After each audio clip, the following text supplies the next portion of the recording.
What's up, everyone? Welcome to the video. We were here talking week 12 of the NFL season on DraftKings and FanDuel. And if you are brand new to the channel, what's up? My name is Pennell. I break down NASCAR and NFL DFS each and every single week here. And in these videos specifically, what I like to do, go position by position with the player pool that I like. As of now, it's Saturday morning, so things could change by the time kickoff rolls around. Then we'll build a lineup for more so of a single entry / cash build as we progress through it to see what fits. Then run the optimizer at the end with the current ownership and just projections in general that I have currently set in place. And hey, if that sounds good to you, well, you can do me one thing in return, and that's leaving a like on the video, subscribing to the channel if you are brand new, and hitting that bell so you're notified whenever I post new content. And if you have any questions, comments, concerns, you want to say something nice or make fun of me, do that in the comment section down below because I'd love to hear from you. And as always, we will start with the quarterback position. I do have to mention, if you guys want access to the sheets, projections, ownership, optimizer, all that fun stuff, and I do cover the NBA each and every single day in a similar fashion, just not on YouTube. Links down below in the description for that if you would like to check it out, or in the pinned comment down below. But anyway, let's talk Patrick Mahomes here. $8,200, $9,000 on FanDuel.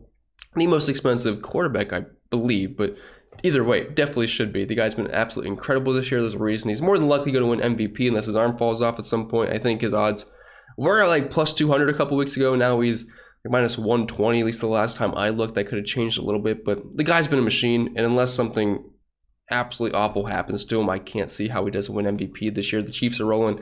He is rolling. He has been absolutely incredible. Gets a good spot here versus the Rams at home in Arrowhead. The only problem is we have a 15.5 point spread, so I'm not really expecting this to be too back and forth. Even when the Rams have Matthew Stafford, they're not that good. Adding the fact that they're not going to run out Bryce Perkins on the road in Arrowhead, not really expecting too much. So we have to hope that Mahomes does a lot of damage in the first 2 or 3 quarters here, because I don't think the fourth quarter is going to mean too much in this game. But the guy's been great.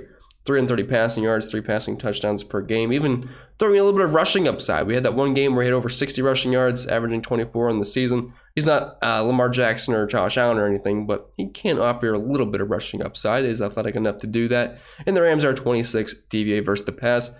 And if you want to spend up a quarterback this week, it should not be hard at all, just because we have so many cheap running backs, which you're going to see. So these quarterback, wide receiver, quarterback tight end stacks that are expensive this week are actually easily attainable.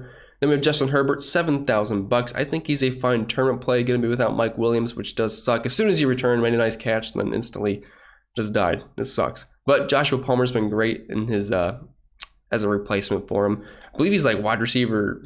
He's like wide receiver 2 or wide receiver 4 over the past 4 weeks. Gets a good spot here versus Arizona, though. 48.5 point over under, only a 3 point spread. So I'm liking this game from a tournament perspective. Both teams play at a pretty fast pace, and Herbert, while he hasn't been as great this year, not really going down the field as much, only 6.6 yards per attempt, I still think he's a great option. Just the touchdowns haven't really been there. Only 1.6 per game, still at nearly 275 passing yards. But a good spot versus Arizona. They're 25th versus quarterbacks, allowing nearly 2 passing touchdowns per game and over 250 passing yards.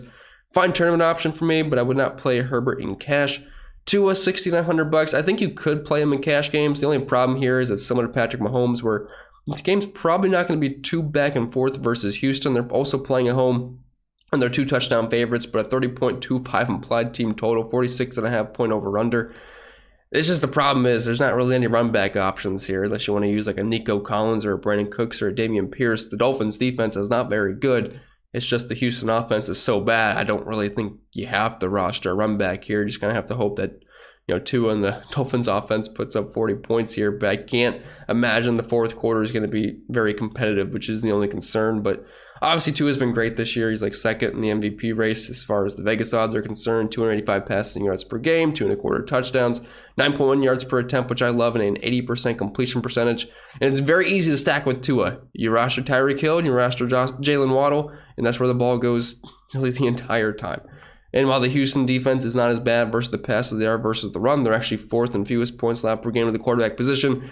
It's just so easy to run on this team. Teams don't really have to throw the ball as much, so that's kind of why the fantasy point department is so low. But Tua, I mean, he's obviously a fine option. I think you can play him in cash games, but my favorite cash game quarterback is the one at the bottom here, Geno Smith, just because he's a little bit cheaper, and I love this game for DFS, and I do imagine he's going to be the most popular quarterback, but Tua is obviously a fine option. The only concern is blowout risk. But if they do end up blowing them out, I think it's probably because Tua had a very good game. Then we have Joe Burrow, $6,700. Even if Jamar Chase misses, I still think we can play him because there's no Joe Mixon. The Tennessee Titans defense has pretty stout versus the run. So I do think the Bengals will have to pass a lot in this game. And obviously Burrow's been great this season. But if Jamar Chase plays, I don't expect him to be a full complete go. If he is, obviously Joe Burrow's a fantastic play. Getting Jamar Chase back is going to be huge because we know he can just completely break open a game. But even if Jamar Chase is limited, I still think it's obviously a big benefit to Joe Burrow. And I will be playing him in tournaments here. And while this isn't the best game on paper, 43.5 point over-under, only a 23-point implied team total here for the Bengals, it's a close spread. And with Burrow having nearly 300 passing yards per game this year, and the Titans giving up the 5th most points per game to the quarterback position, with how good they are versus the run and with no Joe Mixon, I do think it makes sense to get some Burrow exposure, especially if Jamar Chase is back. That will be absolutely huge for him. And then we have Geno Smith here, looking as of right now like the most popular quarterback on the slate, which I get. The guy's been very good this season, relatively speaking to how we expected Geno Smith to look. He's only $6,000. He's facing the dead last 32nd DVOA pass defense. They're allowing the 5th most points per game to the quarterback position, similar to the Titans. And it's very easy to stack this game up. Tyler Lockett, DK Metcalf aren't that expensive. You also have run back options on the Raiders like Foster Moreau, Josh Jacobs, who's currently questionable, but I could see that being as a potential run back option if you do think the Raiders play with a lead. Then you obviously have Devontae Adams as well. So moving over to our lineup, I might just throw Geno in here just because he's cheap. Obviously, I like all the quarterbacks we talked about, but let's just try to save some money. We don't know exactly what's happening with Jamar Chase. If he's just good to go, I really like the Joe Burrow stack, but as of right now, I do not have the information. So let's just throw in Geno. He's cheap at $6K. We should be able to afford some expensive wide receivers if we want. Maybe an expensive running back, although like I said, I'm probably not going to go that route because of all the cheap running back options we have to talk about, which speaking of that, we should probably do that now. And as you can see, no matter what price range you are looking for, there's an option for you. We got guys up top, guys in the middle, and some guys down low as well. What's up top here with Austin Eckler though? $8,500. I personally would only play him in my Justin Herbert stacks just as a pass catching option. Keenan Allen is back, but no Mike Williams, and it just obviously opens up more targets for Eckler. Now, the guy's always been involved in the passing game, but this year he is just getting peppered. Nearly 8 targets per game, close to 7 catches, half a receiving touchdown, close to a 21% target share. The guy is kind of like CMC Light, where he's going to get you double-digit carries on the ground. He's going to get you close to double-digit targets. He's on an offense that can certainly put up points, fast pace. Now, it's not like he's getting targeted on the field or anything, but the receptions can rack up in a hurry on a PPR scoring site like DraftKings. This game should be pretty high scoring. I think there's a decent chance he finds the end zone. It's just a matter of, do you have the money to pay nearly $9,000 for a running back on this slate? He's definitely not a top priority for me, but if you are using Justin Herbert, he's fine as a pass-catching option to pair with him. Josh Jacobs is currently questionable, and I don't like when players pop up in the injury report late in the week. I believe it's a calf issue, so we're going to have to be a little bit TBT on this, but if he is good to go, it's a great spot versus Seattle. They are not good versus the run whatsoever. Bottom half in the league DVOA-wise, but 28th in fantasy points allowed per game to the running back position. And Jacobs gets pretty much all the work in this backfield. Close to 18 carries per game, gets 4 targets per game, so we're talking over 20 total opportunities. And the higher involvement in the passing game this year has definitely been a boost to his fantasy production. And close to 100 rushing yards per game as well. They are 3.5-point dogs on the road in Seattle, but I do think he's a fine option nonetheless. But I am a little bit worried about him popping up in the injury report late in the week. That does give me plenty of concern. Then on the opposite side of this game, if you are fading the passing attack for Seattle, I would probably try to get some exposure to this team either way. So if you don't have the passing attack, Kenneth Walker makes some sense here below $7,000. Before all the running backs started dropping like flies this week, it looked like Walker was going to be the chalk running back as a 3.5-point favorite at home versus the Las Vegas Raiders defense. The guy has been incredible with Rashad Penny being out, and he's below 7K. He's the workhorse back in this offense. And if you're looking at the Raiders versus the run this year, it's not been pretty. They're actually a little bit worse than what the Seattle Seahawks are. They're 22nd DVOA versus the run and allowing the 4th most points per game to the running back position. And a good chunk in the passing game as well. Both teams are pretty similar as far as that is concerned. So Walker, Jacobs, both fine in this game. I probably would prefer Walker because he's a little bit cheaper, and that injury does concern me a little bit for Jacobs. James Conner, $6,600. I hate playing the guy, but I just want exposure to this game, and the Chargers' run defense is absolutely hideous. They are 30th DVOA versus the run and allowing the 3rd most points per game to the running back position and over 130 rushing yards per game. Plus Kyler Murray being back does bring up just a boost to this offense in general. I guess he finally put down the controller. Playing Warzone, which I don't blame him at all. I've been doing that just about every single day. It's an absolutely awesome game. I love it. So I can't blame him. But I do think Connor's in a pretty good spot here. He's an annoying play. I hate playing the guy, but if he just gets into the end zone, you'll be more than likely happy with the output that he offers you. And then we get into the cheap running back group here, all below $6,000. And it's mainly just because guys are out and these guys are going to be starting. Jeff Wilson, $5,900. Raheem Mostert is currently doubtful for this game. And I don't think I've ever seen anybody that was doubtful end up playing. So we just have to assume he is out. And this is just about the most perfect spot you could ask for Jeff Wilson. He got traded from the 49ers to Miami, had a great game versus Cleveland in his first game as a Dolphin, I believe. And just everything checks out for him. If you are not using the Dolphins passing attack, which even if you are, I still think you can play Jeff Wilson because they should put up a lot of points. But this is exactly what you'd want as far as a matchup is concerned. All right, 30.25 implied team total. They're a big home favorite, 2 touchdowns at that. And looking at the matchup here, which is really what I'm interested in, Texans, they're allowing the most points per game in the running back position, 31st DVA versus the run, 153 rushing yards allowed, and over 1 rushing touchdown. And Jeff Wilson, he's already shown some production in this offense, and that was with Raheem Mostert playing. With him being out, it's going to be really tough to fade him. He would be my favorite RB to use in cash games. I currently have him projected at 18 points. That's the second best point per dollar option at the running back position on the slate, only behind Rachaad White, who we're about to talk about. But I don't see any reason at all why you wouldn't like Jeff Wilson besides high ownership. Samaje Perine, $5,600. If all these other running backs weren't out, like Fournette and Raheem Mostert, we'd probably be talking about him being the best RB play for cheap. He did have 3 touchdowns last week, all in the receiving game, which was pretty shocking. I was forced to start him in a season-long league, and I did not expect that to work out the way it did, and it was awesome. But he's not as good as Joe Mixon, in my opinion, but Mixon has not been very efficient this year either way. But he's going to be the workhorse back in this offense. He's $5,600. The problem is the matchup kind of sucks versus Tennessee. They are very good versus the run, only allowing 65 rushing yards per game. But if he can just get some catches out of the backfield, he should want to make up his price tag. He's going to be lower owned than Wilson and Rachaad White, in my opinion. So if you're looking for a pivot, he's fine. But I do prefer the passing attack in this Bengals game.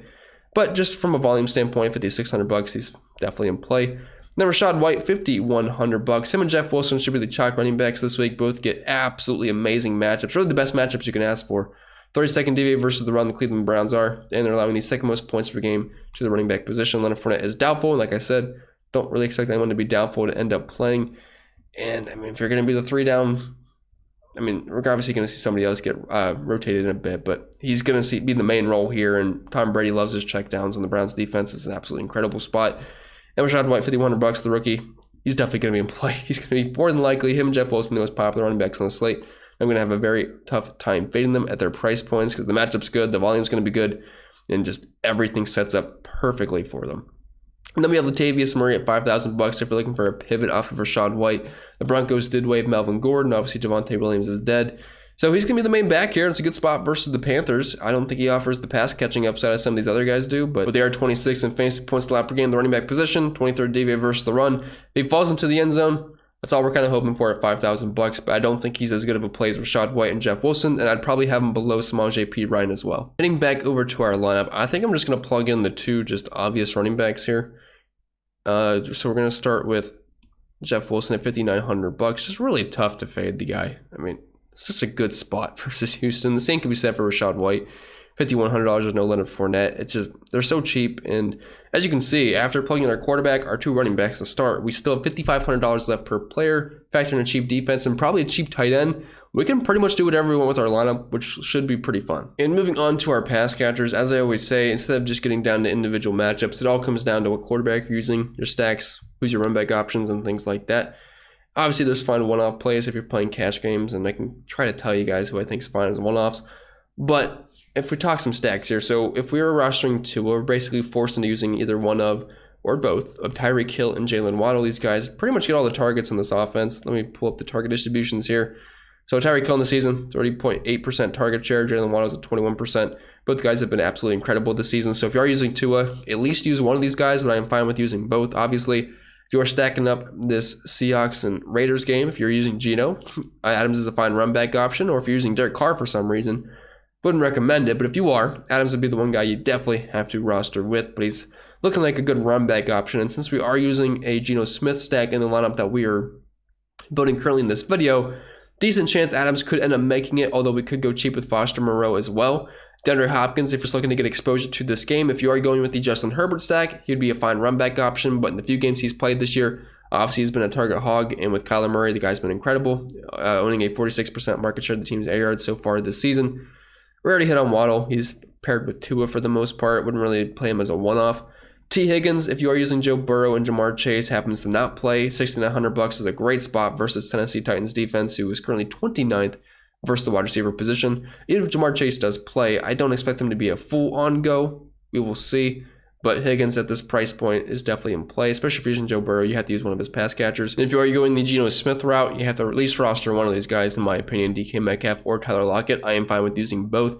And we are using Geno in the lineup we are building right now. I prefer Tyler Lockett over DK, but both guys are fine. You can just get a couple extra savings on Lockett, and I would say he's been a little bit better so far this year, although it's been obviously very close. DK Metcalf with a 25% target share, Tyler Lockett at 23%, but both guys very similar production so far this season. And I can see them both having a very good day. And the Raiders' pass defense is just, it's bad. I mean, dead last 32nd DVA versus the pass. Mid-pack versus wide receivers, but definitely a very beatable matchup.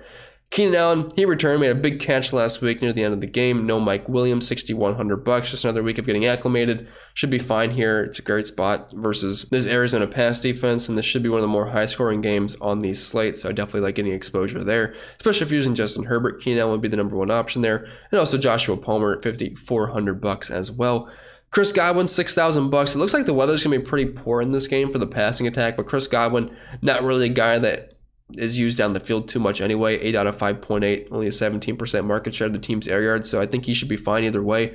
But they are calling for a little bit of rain and 20 to 30 mile per hour winds, so I think that hurts Mike Evans more than anybody else. But Chris Godwin should be fine since he is more of the possession wide receiver anyway, and he's seeing about 8.5 targets per game with no Leonard Fournette. That could just spread some more targets a little bit his way as well. Terry McLaurin, $5,800. I love him in cash games. Gets a great spot versus the Atlanta Falcons, and ever since Taylor Heineke's been under center for him, it's a very large sample size. I think it's like 21 games now. He's averaging well over 50 receiving yards and just overall has been very solid. So at this price point, and a great matchup versus Atlanta, who, if you're looking at the numbers, are allowing the second most points per game in the wide receiver position. Definitely looks like a pretty good cash game, high floor kind of guy for me, which I do like. We already talked about Palmer. And then Garrett Wilson at $4,300. No Zach Wilson this week, which is a huge bump to him. Mike White under center. Anybody besides Zach Wilson's an upgrade here. So at $4,300, I do like him a lot. And I do expect him to be pretty popular. He's one of those guys in cash games where if you're kind of running out of money at the wide receiver position, I think he's a very good source of value this week. And the upside is certainly there. He can make big plays. The talent's there. And like I said, no Zach Wilson. I would say it's definitely a bump because that guy sucks. And moving over to our lineup, since we're using Geno, we're kind of forced into a couple of Seattle wide receivers. You could just choose one, but I'm honestly going to go both in this one. It's just such a good spot versus the Raiders defense. So let's plug in DK Metcalf. Let's plug in Tyler Lockett. Now, we could run it back with Devontae Adams. Price-wise, that leaves us $3,900 left, which is definitely doable with a cheaper defense and a cheaper tight end.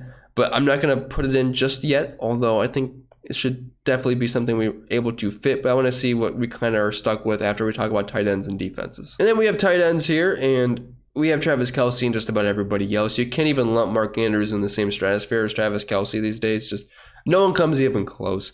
I know in the past, Travis Kelce has struggled with Derwin James, but then he puts up a 3-touchdown game. The guy can't be stopped. Him and Patrick Mahomes are completely unstoppable. Probably the best connection in the league right now. So, yeah, if you have the money for Kelce, yes, go for it. If you're playing Mahomes, I think you absolutely have to play Travis Kelce because playing the wide receiver with Patrick Mahomes, while one of these guys, or maybe two of these guys, usually have a good game, it's kind of a revolving door of who the heck is it going to be. I'm not totally sure, but we do know that it's always going to be Travis Kelce. Mark Andrews, he's fine. You don't have to stack him with Lamar Jackson. He's fine as a one-off, but should definitely have a pretty solid game versus Jacksonville. Then after the two top tight ends here, and again, they're not even in the same stratosphere, but we have Foster Moreau, Hayden Hurst, and Noah Fant. Both guys all separate themselves by $100. They're cheap. They're fine. I mean, you're just kind of hunting for a couple of catches or a cheap touchdown. Moreau is more than likely going to be the most popular tight end just because people want exposure to this game. And in our situation with the lineup I was building, Moreau does work as a run back option. Now, it's not nearly as exciting as Devontae Adams, but he is fine. Hayden Hurst. If Jamar Chase is out, that does help him just to funnel more targets his way. And then Noah Fant, if you're just looking for some cheap exposure to this game, a cheap pairing option with Geno Smith. It's there. It's not pretty, but you're just kind of hoping for a touchdown. And then as far as defenses are concerned, you guys know what I always do. I scroll all the way to the bottom and see who is looking the most viable to start with. Now, I'm not playing the Texans, not playing the Rams, obviously. But if you do see some dark green here, we have the Chiefs defense at $2,800. 13.5 point implied team total against them. That's the lowest I've seen from a team all season long. 15.5 point favorites. They're playing at home. They check just about every single box for me. They're facing a backup quarterback, and they're projected for me around 9.5 points, which is by far the best value on the slate. So if you're looking for a defense, the Chiefs are going to be the most popular one, and for a good reason. I don't mind the Panthers at $3,000 versus Russell Wilson's Denver Broncos, 36.5 point over/under in that game, which is the lowest on the slate. And then the Jets at $3,300 don't look bad either. They're facing the Chicago Bears, who could be without Justin Fields. He's currently questionable for this game. He does have a separated shoulder, so we'll see if he plays. But Bears currently only have a 16.25 implied team total, so not expecting too much there. So for me, the Chiefs defense, the Panthers, and the Jets are probably my favorite. And if you have the money for the Dolphins, they're fine as 14-point favorites, but I just hate to spend that much on a defense. Heading back to our lineup to finish this off, I want to plug in a defense first to see what kind of money we actually have to work with here. So we're going to plug in the Chiefs. It's kind of the obvious defense of the week. Now, we have a couple ways we can go. We could run this back with Devontae Adams, or we could go the Foster Moreau route, or we could roster both. There's nothing saying we can't do that. So if we go the Adams route, that leaves us $44.50 for the last spot, or last two spots, I should say. We can't afford an expensive tight end. We have $9,000 to work with. So, for example, if we try to play Travis Kelce, that's not going to work. Only $1,200 left. So, Mark Andrews, even then, that's not going to work. So, we're going to be forced into using a cheaper tight end, which I'm fine going double Raiders here. It's the full-on stack this game. You could go with Hayden Hurst. Noah Fant's a fine option. If you want a triple stack with Geno, that's probably not the best route to go. We'll plug in Foster. That leaves us $5,500, which I think that's kind of a weird range because I'm not playing Foreman. I'm not playing Pacheco. Although he could. Actually, that's not the worst tournament play. I know we didn't talk about him, but he's actually not a bad tournament play. Did you think the Chiefs get to a big lead and they just run the ball? Joshua Palmer would probably be my favorite option here at $5,400. That's not a bad-looking lineup, really. Geno paired with DK Metcalf and Tyler Lockett. Ran back with Devontae Adams and Foster Moreau. You have Jeff Wilson, Rashad White at running back, the kind of two obvious options there. And then Joshua Palmer in the flex, Chiefs defense. That's not a bad-looking lineup. Obviously, if you wanted to forego Devontae Adams and just use Foster Moreau as a cheap run-back option, you could play really just any wide receiver you wanted. Like, let's say, for example, you wanted to go T. Higgins. That leaves you $7,200 for the last spot. You could go with a Kenneth Walker, although that makes no sense in our lineup. But like I said, a few ways you can go for sure. Plenty of good stacks. Please don't copy and paste something you see on YouTube. Think for yourself. I'm just trying to see what fits as we talk through it. And it's probably not a lineup I'll end up playing either way on Sunday. And like I said in the beginning, I do want to run the optimizer here to see who's popping the most as of right now. I have no settings set up or anything like that. If you are playing 150, please set those up to correlate your lineups. I'm just simply pressing optimize to see what the projections like the most as of right now on Saturday morning. And if you would like access to this to build your own lineups, the link is down below in the description for that. But we got our 150 to crunch here. So let's open up the players tab and see who it likes the most right now. Jeff Wilson, Rashad White popping in 100% of the builds. Chiefs popping in 99% of the time. Garrett Wilson 99% of the time. Tyreek Hill. So it's very condensed on some few of these players that project very well, which I get. I love all these guys. Love Wilson, White, Chiefs, defense, Garrett Wilson, Tyreek Hill. They're popping in over 95% of the builds without any settings, which I can't disagree. I like them a lot too. Tua, 49%. Looks like he's the highest quarterback right there with Geno Smith at 45%. So, yeah, pretty much we talked about every single one of these guys. So I always like when I'm in line with the projections. Now, there might be a couple guys that I'm not completely with. Tyler Conklin at 13%. A little bit higher than I thought, more so than Noah Fant and Foster Moreau, which maybe that's just a roster construction thing. I'd have to look into it. But, yeah, I definitely would say I pretty much agree with these projections. Looking at the teams, Miami's popping the most, Tampa Bay's the most, second most I should say, Kansas City, New York Jets, which I guess does make some sense to me. Looking at the games, Miami, Houston, Cleveland, Tampa. That's just because of Jeff Wilson and Rashad White. But yeah, that Miami is in love with these builds. I'm in love with the Miami builds, it looks like, at least according to the projections, because they're popping up everywhere. Tons of Tua, tons of Jeff Wilson, although I wouldn't say Tua and Jeff Wilson correlate the best. That's one of those things where if you're using the optimizer, you have to set that up to where maybe you don't want too much of Tua and Jeff Wilson together, which you can put together in these settings to make sure that doesn't happen too often. But yeah, looks like I definitely agree with these, which is always makes me feel a little bit better. With that being said, guys, that's all I got for you this week. Hope you enjoyed, and if you did, make sure you leave a like on the video. Subscribe to the channel if you haven't yet done so. I will see you all next time, and I wish you all the best of luck.